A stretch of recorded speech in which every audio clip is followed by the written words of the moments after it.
রাজধানীর উত্তরায় তুচ্ছ ঘটনায় দম্পতিকে কুপিয়ে আহত, 2 বখাটে গ্রেফতার। বাংলাদেশ ভারত সম্পর্ক নির্দিষ্ট সরকার কেন্দ্রিক হওয়া উচিত নয়, দায় হিন্দুকে সাক্ষাৎকারে পররাষ্ট্র উপদেষ্টা। ফারাক্কার প্রভাবে যৌবন হারিয়ে অচেনা রূপে প্রমত্ত পদ্মা, আয়তন কমেছে 50%।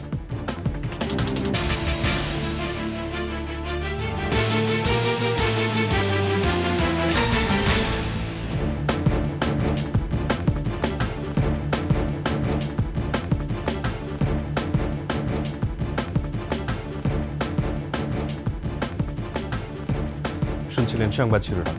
আমন্ত্রণ সকালের 21 সংবাদের সাথে আছি আমি রাজিউর রহমান।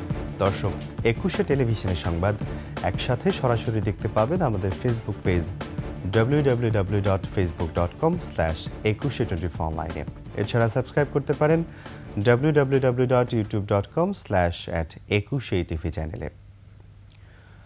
রাজধানীর উত্তরায় তুচ্ছ ঘটনাকে কেন্দ্র করে এক দম্পতিকে ধারালো অস্ত্র দিয়ে কুপিয়ে আহত করেছে বখাটেরা। এ ঘটনায় জড়িত 5 জনের মধ্যে 2 জনকে গ্রেপ্তার করেছে পুলিশ। আহত দম্পতি রাজধানীর একটি বেসরকারি হাসপাতালে চিকিৎসাধীন। বিস্তারিত সিরাত আল মুস্তাকিমের রিপোর্টে। উত্তরা 7 নম্বর সেক্টর, রাত আনুমানিক 10:30। কয়েকজন বখাটে মোটরসাইকেলে করে বেপরোয়াভাবে চলার সময় এক রিকশাকে ধাক্কা দিলে প্রতিবাদ জানান অন্য মোটরসাইকেলে থাকা দম্পতি মেহবুল হাসান ও নাসিম ইফতি। বাগবিতান্ডার এক পর্যায়ে ওই দম্পতিকে ধারালো অস্ত্র দিয়ে এলোপাথাড়ি কুপিয়ে জখম করে বখাটেরা। পরে বখাটেদের গণপিটুনি দেয় সাধারণ জনগণ। এই দৃশ্য মুহূর্তেই ছড়িয়ে পড়ে সামাজিক যোগাযোগ মাধ্যমে। পরে উত্তরা পশ্চিম থানা পুলিশ অভিযান চালিয়ে ঘটনার সঙ্গে জড়িত 2 জন রবি রায় ও মোবারক হোসেনকে গ্রেফতার করে। পুলিশ বলছে, তর্ক বিতর্কের এক পর্যায়ে বখাটেরা অন্য সহযোগীদের খবর দিলে তারাই অস্ত্র নিয়ে আসে। ঘটনায় জড়িত 5 জনের বাকি 3 জনকে গ্রেফতার করতে অভিযান চলছে। ইতিমধ্যে তাদের বিরুদ্ধে মামলা করা হয়েছে। 5 জন ছিল তারা, প্রথম 3 জন, পরে 2 জন এসে যোগ দেয়। এদের মধ্যে আমরা 2 জনকে আটক করতে সক্ষম হয়েছি, প্রতিবাদ করে এবং অপরাধীদের একজনকে কলার ধরে। মূলত সূত্র এটা নিয়েই তখন তাদের মধ্যে একজন ফোন করে তাদের সহপাঠীদের সংবাদ দেয়। সহপাঠী আরও 2 জন 2টা ধারালো দেশীয় অস্ত্র এনে এই ঝগড়াঝাটি অবস্থায় তাদের স্বামী স্ত্রীকে কোপ দেয়। এটা একদম একটা বিচ্ছিন্ন ঘটনা, কারণ এটা কোনো উদ্দেশ্যপ্রণীতভাবে এই অপরাধটা ঘটে নাই। আহত দম্পতি বর্তমানে রাজধানীর একটি বেসরকারি হাসপাতালে চিকিৎসাধীন। সিরাত আল মুস্তাকিম, 21 টেলিভিশন, ঢাকা। বাংলাদেশ ভারত সম্পর্ক নির্দিষ্ট সরকার কেন্দ্রিক হওয়া উচিত নয় বলে মন্তব্য করেছেন পররাষ্ট্র উপদেষ্টা তৌহিদ হোসেন। ওমানের মাস্কাটে 8ম ভারত মহাসাগরীয় সম্মেলনের ফাঁকে ভারতীয় সংবাদ মাধ্যম দ্য হিন্দুকে দেয়া সাক্ষাৎকারে তিনি কথা বলেন। তৌহিদ হোসেন বলেন, গণঅভ্যুত্থানে শেখ হাসিনা সরকার পতনের 6 মাস পার হয়েছে। এখন 2 দেশের মধ্যে সম্পর্ক উন্নত হওয়া প্রয়োজন। শেখ হাসিনার প্রত্যর্পণ বিষয়ে পররাষ্ট্র উপদেষ্টা বলেন, চুক্তি অনুযায়ী ভারত সরকার তাকে ফেরত পাঠাতে পারে। মিউচুয়াল লিগ্যাল অ্যাসিস্ট্যান্স অনুযায়ী প্রয়োজনীয় বিচার প্রক্রিয়া এরই মধ্যে শুরু হয়েছে বলেও জানান তিনি। শেখ হাসিনা যাতে কোনো উত্তেজনা সৃষ্টিকারী ও মিথ্যা বক্তব্য না দেন, সেজন্য ভারতকে বিধিনিষেধ আরোপের অনুরোধ জানান তৌহিদ হোসেন। মার্কিন প্রেসিডেন্ট ট্রাম্পের সঙ্গে প্রধানমন্ত্রী নরেন্দ্র মোদীর সাক্ষাৎ ভারতের নিজস্ব বিষয় বলে উল্লেখ করেন তিনি। এছাড়া সংখ্যালঘু ইস্যু, সীমান্ত হত্যা, জেলেদের সঙ্গে দুর্ব্যবহার ও আদানির বিদ্যুৎ প্রকল্প নিয়েও কথা বলেন পররাষ্ট্র উপদেষ্টা।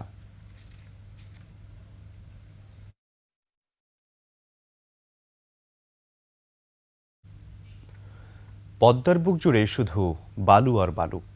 অববাহিকায় কমেছে বৃষ্টির পরিমাণ, বেড়েছে তাপমাত্রা, বিপন্ন হচ্ছে পরিবেশ।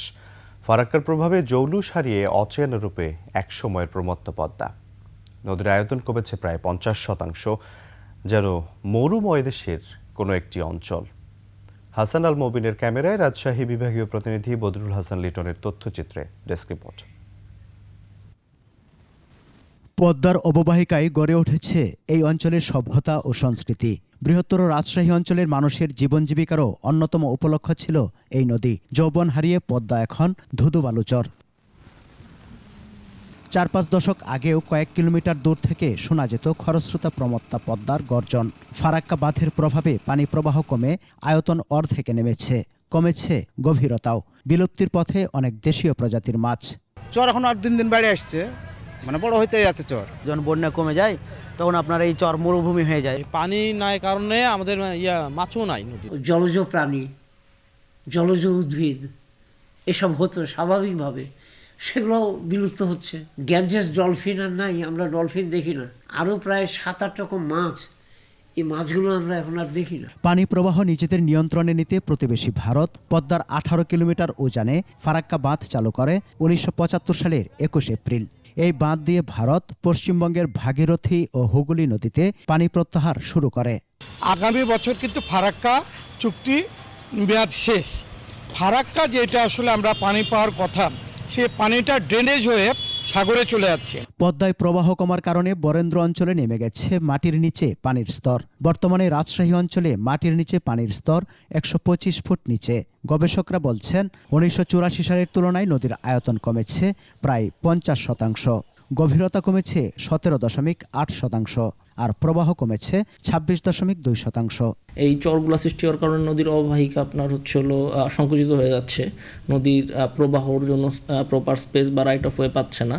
এই কারণে দেখা যাচ্ছে আমাদের নেভিগেশনের সমস্যা তো হচ্ছেই, প্লাস আপনার বিভিন্ন যে আপনার শাখা নদীগুলো আছে পদ্মার, সেটার উপরে ইফেক্ট পড়তেছে। গবেষণা বলছে ফারাক্কা বাঁধ চালুর আগে 1969 থেকে 1974 সাল পর্যন্ত পদ্মায় প্রতি সেকেন্ডে পানি প্রবাহ ছিল 9032 ঘনমিটার। 1975 থেকে 2019 সাল পর্যন্ত প্রবাহ নেমেছে 5146 ঘনমিটারে। এখনই যথাযথ পদক্ষেপ না নিলে হয়তো আরও রুগ্ন হয়ে যেতে পারে পদ্মা। সমর ইসলাম, ডেস্ক রিপোর্ট, 21 টেলিভিশন। দর্শক, পদ্মার আরও খবর জানাতে আমাদের সাথে সরাসরি যুক্ত হচ্ছেন রাজশাহী প্রতিনিধি বদরুল হাসান লিটন। লিটন, নিশ্চয়ই শুনতে পাচ্ছেন আমাকে। পদ্মার মুখে ধুধু চর, যেটি আমরা একটু আগে একটা বিস্তারিত রিপোর্টে দেখছিলেন, এবং এর প্রভাবে আসলে পরিবেশ বিপন্ন হচ্ছে, পাশাপাশি যেই দেশীয় প্রজাতির বিভিন্ন ধরনের মাছ রয়েছে সেগুলো বিলুপ্তির পথে। এই সব ঠেকাতে এবং পদ্মার যৌবন ফেরাতে আসলে কর্তৃপক্ষ কী ধরনের পদক্ষেপ নিয়েছে, কি তথ্য রয়েছে, বিস্তারিত জানাবেন আমাদের। জি, রাজিউর যেমনটি বলছিলেন যে আসলে আমার পিছনে কিন্তু দেখতে পাচ্ছেন যে এখানে পদ্মার চরের কারণে পদ্মাটা 3 ভাগে বিভক্ত হয়ে গেছে। এইভাবেই কিন্তু চর পড়ে পুরো পদ্মা বিলীন হয়েছে এবং পানি প্রবাহ কমে গেছে। আমরা জানি যে 1975 সালের 21 এপ্রিল ফারাক্কা বাঁধ চালু প্রভাব কি ধরনের হতে পারে সেটাই কিন্তু বাংলাদেশের মানুষ আগেই বুঝেছিল। এই জন্যে 1977 সালের 16 মে মাওলানা ভাসানীর নেতৃত্বে এই ফারাক্কা অভিমুখে ঐতিহাসিক একটি লং মার্চ হয়েছিল এই পদ্মা পানি প্রত্যাহারের প্রতিবাদে। এরপরে কিন্তু পদ্মা নিয়ে ফারাক্কা বাঁধ নিয়ে কিন্তু তারপরে আর কোনো তেমন উল্লেখযোগ্য প্রতিবাদ হয়নি। এখানে আপনাকে আরেকটি তথ্য বলে রাখতে চাই যে 1996 সালে 30 বছর মেয়াদী যে গঙ্গা চুক্তি হয়েছিল সেটি কিন্তু সামনের বছরে শেষ হচ্ছে। সেই চুক্তি অনুসারে প্রতি 10 দিন পর পর উভয় দেশ 35,000 কিউসেক পানি পেয়ে থাকে। যদি এই বাঁধটা যদি না থাকতো তাহলে এই পুরো পানিটা কিন্তু আমাদের এই পদ্মা নদীতে চলে আসতো এবং এখানে কিন্তু এই প্রবাহটা ঠিক থাকতো।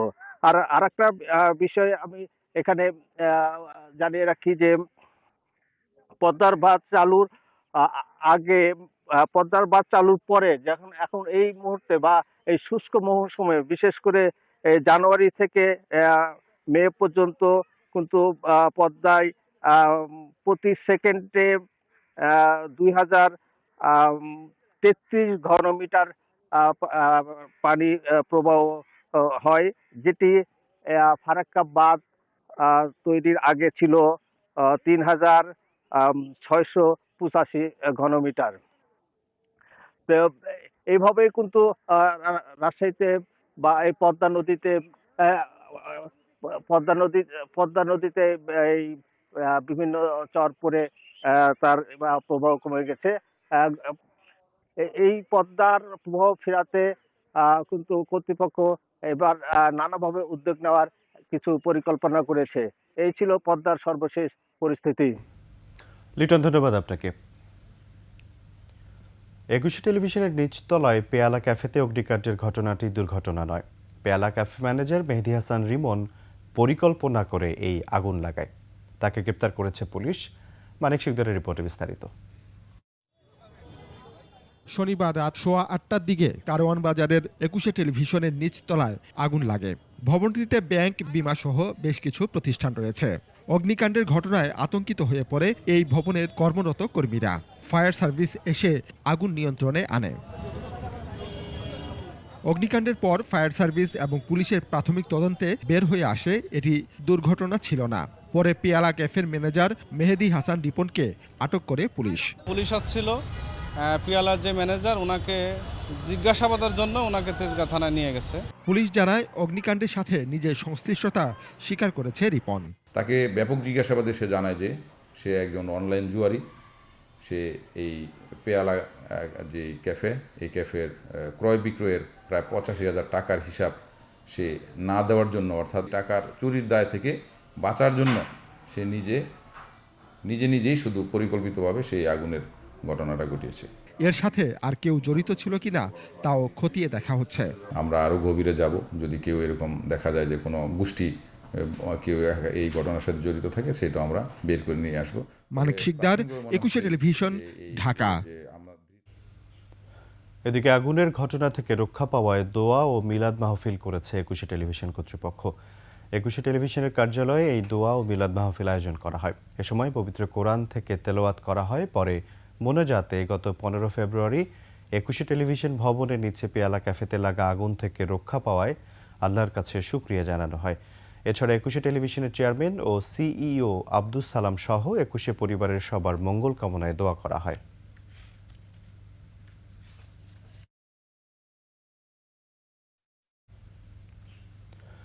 বৈষম্য বিরোধী ছাত্র আন্দোলনে কেরানীগঞ্জে ছাত্র জনতার উপর হামলার ঘটনায় তামিম শেখ নামের আওয়ামী লীগের এক নেতাকে গ্রেপ্তার করেছে পুলিশ। সোমবার রাতে রাজধানীর সেগুনবাগিচার একটি অ্যাপার্টমেন্টে অভিযান চালিয়ে তাকে গ্রেপ্তার করা হয়।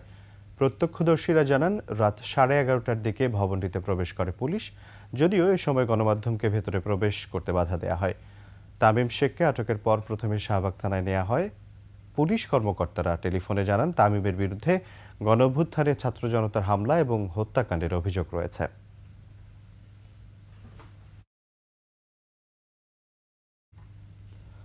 ভোলায় আওয়ামী লীগের হরতাল কর্মসূচিতে নাশকতা করার পরিকল্পনার অভিযোগে ভোলা জেলা আওয়ামী লীগের সহসভাপতি সহ 2 জনকে আটক করেছে যৌথ বাহিনী। ভোলার কালীবাড়ি এলাকা থেকে তাদের আটক করা হয়। রাতে অপারেশন ডেভিল হান্ট চালায় নৌবাহিনী, কোস্টগার্ড, পুলিশ ও RAB.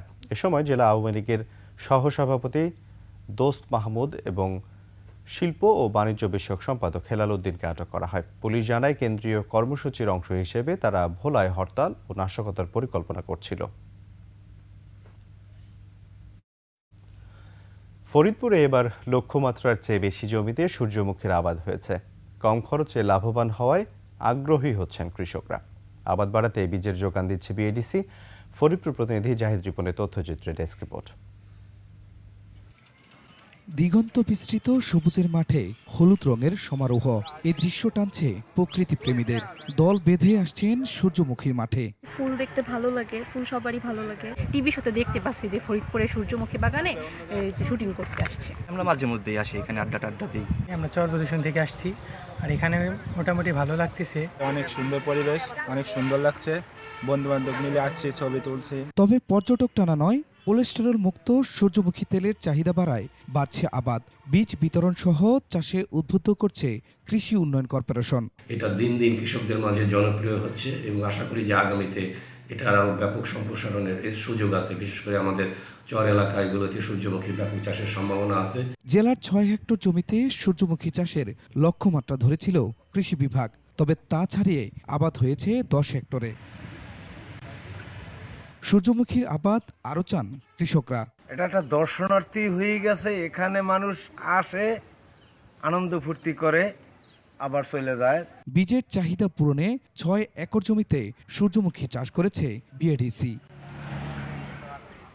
Khurshid Alam, desk report, 21 television. শেষ করছি সকালের 21 সংবাদ। যাবার আগে সংবাদ শিরোনামগুলো আরও একবার। রাজধানীর উত্তরায় তুচ্ছ ঘটনায় দম্পতিকে কুপিয়ে আহত 2 বখাটে গ্রেপ্তার। বাংলাদেশ ভারত সম্পর্ক নির্দিষ্ট সরকার কেন্দ্রিক হওয়া উচিত নয়, দ্য হিন্দুকে সাক্ষাৎকারে পররাষ্ট্র উপদেষ্টা। ফারাক্কার প্রভাবে যৌবন হারিয়ে অচেনা রূপে প্রমাত্ত পদ্মা, আয়তন কমেছে 50%।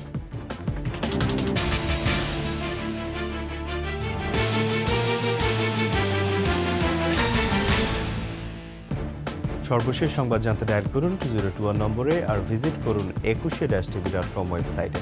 ফেসবুকে ভিজিট করতে পারেন www.facebook.com/2124online। এছাড়া সাবস্ক্রাইব করতে পারেন www.youtube.com/21tv চ্যানেলে। এতক্ষণ সঙ্গে থাকার জন্য ধন্যবাদ। পরবর্তী সংবাদ সকাল 9টায় দেখা আমন্ত্রণ রইল। 21-এর সাথে থাকুন।